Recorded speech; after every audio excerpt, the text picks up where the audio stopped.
लड़की कह रही है कि जो है मैं तुम्हें पति के रूप में और मैं तुम्हें पत्नी के रूप में, यानी धर्मपति और धर्मपत्नी के रूप में परमेश्वर समझूंगी। अर्थात एक दूसरे को हम भगवान के रूप में पूजेंगे, एक दूसरे पे विश्वास करेंगे और तथा अपने अपने शरीर जितना एक दूसरे के शरीर का ध्यान रखेंगे।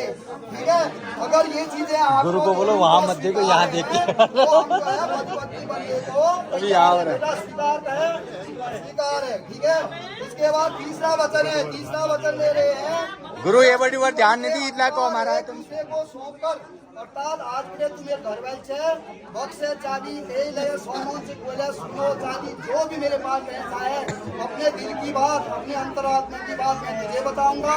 और लड़की ने भी ये कहा है पति से, मैं अगर ये आप करने को तैयार हो तो हम पति बनने को तैयार हैं। आप तैयार हो दोनों? हाँ, एक दूसरे।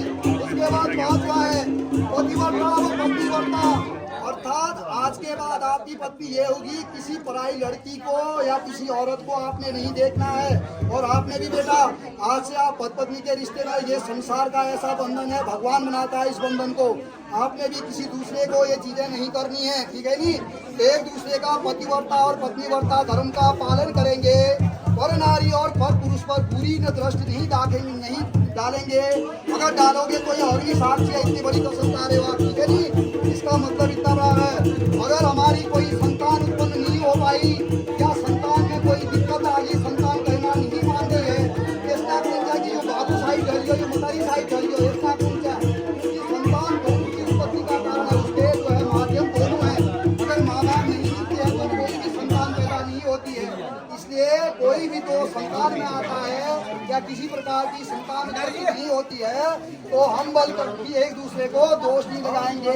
स्वीकार है आपको? स्वीकार है।